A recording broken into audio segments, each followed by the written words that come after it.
Hello there. This is an astrological forecast for Capricorn for October of 2012.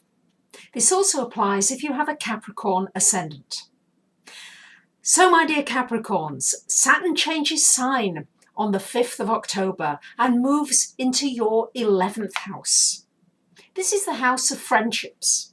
So you may find that during this transit, it's a long transit, it's about 2 years and 8 months, but it's just going into this house. So the flavour it is going to be about your friendships. You're going to reassess your friendships.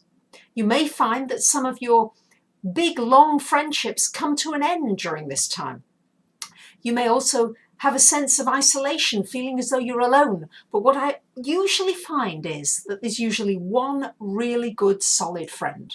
And Capricorns, you don't necessarily like to have lots of different friends and lots of acquaintances. You like one or two really good friends anyway. And that's usually how this plays out with this Saturn in the 11th house.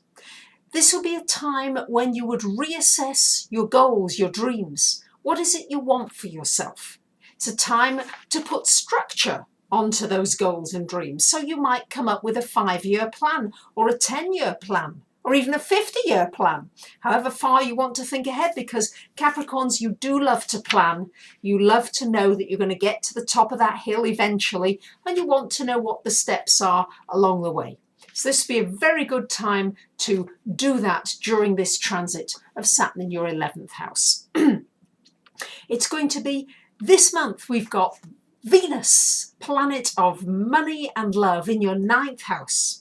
This is a wonderful transit for going on a long pleasure trip, especially to somewhere you've never been to before. It's also a very good time very favourable for meeting up with people from foreign places, for connecting with people from abroad, for having a love relationship, a romance with somebody from another country or a different culture to your own. Wonderful time for that with Venus in your 9th house for most of this month. Towards the very end of this month, it goes into your 10th house, which is a favourable time for your business and your professional life. And also when you could maybe get into a relationship with somebody at work, probably somebody who's older than you. But certainly people, your co-workers, or people are going to want to help you, boost you in your work area, just right at the very end of the month. First week of the month, we got Mars in your 11th house. This is a time to actively pursue your goals, what it is that you want. It's also a good time to work in teams with other people, to really push forward, to brainstorm, to come up with new ideas, and then to take action with those new ideas. It's also a good time to put energy into your community, to the people around you.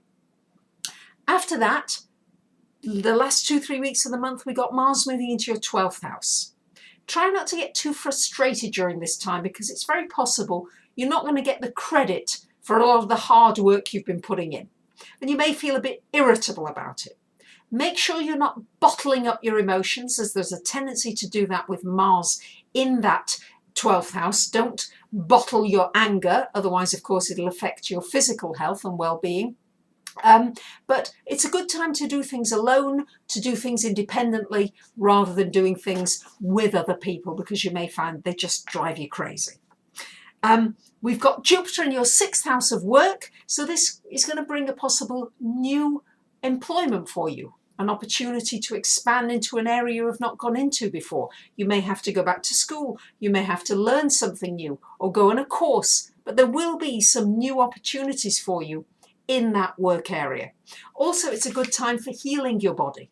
If there's anything wrong with you with Jupiter in that house, it can also help you to find the modality that can help you to heal. Maybe it's a complementary medicine, it might be homeopathy, it might be herbal medicine, it might be osteopathy. Just something to really help you heal your body, to get into optimum health, that you can have with Jupiter, that Jupiter transit. We've got Pluto, of course, square to Uranus all month. Pluto's still in your sign till 2024. It's a long, long transit. You Capricorns, you are going through so many transformational experiences. Some of you are finding new careers late in life. I have some clients now who are Capricorns. They're finding talents they didn't know they had. They're digging very deep, because the Pluto makes you dig very, very deeply. The square to Uranus from your 4th to your 1st house, well, maybe some upheavals around the home, around family, some changes, some power struggles possibly. But very much a time to really go deeply inside of yourself and find things that really you'll be amazed what you find inside of yourself. Sometimes Capricorns, you can be so conservative, you don't look outside the box. You need a bit of Aquarius in there to look outside the box. This Pluto is making you delve more deeply and totally transforming you in your relationships, your work, your finances, the way you think.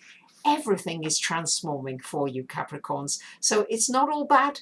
It's got a lot of good points to it. So don't get depressed about it. Just think that you are finding gems inside of yourself that as you dig deeper, you'll be able to go further with them, and they'll bring you so much gratification to yourself and to the other people in your life.